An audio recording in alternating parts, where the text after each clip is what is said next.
एक बार की बात है, महात्मा बुद्ध अपने शिष्यों के साथ यात्रा कर रहे थे। रास्ते में एक गांव से गुजरे जहां उन्हें रुकने का अवसर मिला। गांव के लोग बुद्ध के आने से बहुत खुश हुए और उनसे आशीर्वाद लेने के लिए बड़ी संख्या में लोग एकत्रित हो गए। बुद्ध ने वहां धर्म की बातें की, लोगों को सच्चे मार्ग पर चलने की शिक्षा दी। लोग महात्मा बुद्ध को अपना भगवान मानते थे। उसी गांव में एक बेहद गरीब किसान भी रहता था। उसकी खेती ठीक से नहीं चल रही थी और उसकी घर की स्थिति इतनी दयनीय हो चुकी थी ना कि उसने सुना था महात्मा बुद्ध के बारे में कि वो गांव में आए हैं और उनके पास दिव्य शक्तियां हैं। वो सोचने लगा, यदि बुद्ध से मैं कुछ मदद मांगू तो कुछ गलत नहीं होगा, शायद उसका जीवन ही बदल जाए। तो उसने निर्णय लिया कि वो महात्मा बुद्ध के पास जाएगा। अगले दिन वो किसान महात्मा बुद्ध के पास पहुंचा और उनके चरणों में गिरकर कहने लगा, हे भगवान, मेरी मदद करो। मैं बहुत गरीब हूँ। मेरे पास ना तो पर्याप्त अनाज है, ना ही मेरी खेती अच्छी हो रही है। आप इतने महान हैं, कृपया मुझे ऐसा आशीर्वाद दें कि मेरी जिंदगी सुखी हो जाए। आपके पास तो दिव्य शक्तियाँ हैं।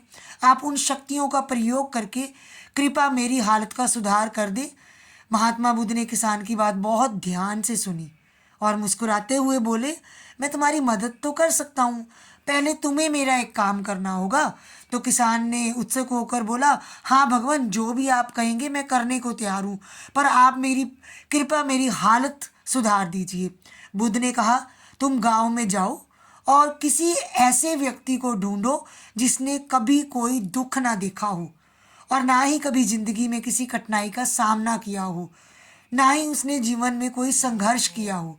अगर तुम ऐसा व्यक्ति ढूंढ लाते हो तो मैं उसके बाद तुम्हारी मदद करने को तैयार हूँ। इसके लिए तुम घर घर में जाओ और पता करो कि कोई ऐसा इंसान है क्या। किसान खुश हो गया। उसने बोला, भगवान, मैं जरूर ये करूँगा, मैं उस इंसान को आपके पास लेके आऊँगा। किसान उठा, तुरंत गांव के घरों का दौरा करना उसने शुरू कर दिया। पहले घर में उसने जाकर पूछा, क्या आप कभी दुखी हुए हैं? वहां के लोग बोले, हाँ, कुछ समय पहले हमारे बेटे का निधन हो गया था। किसान निराश होकर अगले घर गया, लेकिन वहां भी उसने यही पाया कि उस परिवार ने किसी न किसी रूप में दुख का सामना किया है। वो बार बार हर घर में गया। किसी को पैसे का दुख था, किसी को इंसान का दुख था, किसी को बीमारी का दुख था।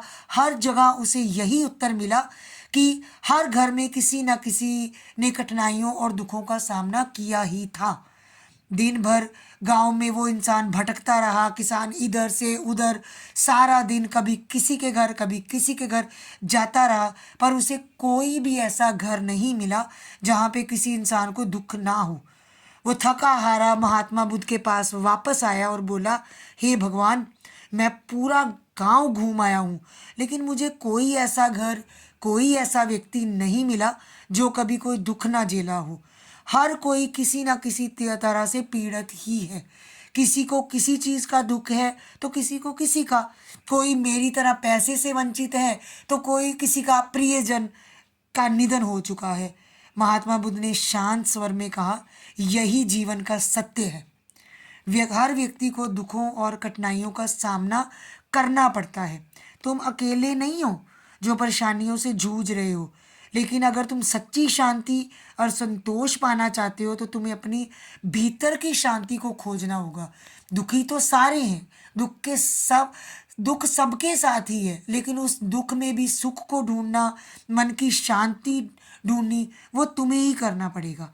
बुद्ध की ये बात सुनकर किसान को समझ में आ गया कि संसार में हर किसी के जीवन में दुख और संघर्ष है, लेकिन सच्ची खुशी और संतोष बाहरी परिस्थितियों में नहीं है, बल्कि हमारे मन की अवस्था में है। अगर हम दुख में भी सुखी रहना, शांत रहना, ध्यान लगाकर रहना सीख लेते हैं, दूसरों की खुशी में खुश होते हैं, अपने दुख में भी अपना हौसला नहीं छोड़ते, तो उस इंसान से ज़्यादा सुखी कोई नहीं हो सकता। महात्मा बुद्ध की बातें सुनकर वो किसान बहुत अचंभित हो गया था। उसे अपनी गलती का एहसास हो रहा था। उसने भगवान के पांव छुए और उसने बोला, आज के बाद भगवान, मैं अपनी किस्मत पर रोऊंगा नहीं, बल्कि उसको सुधारने की कोशिश करूंगा।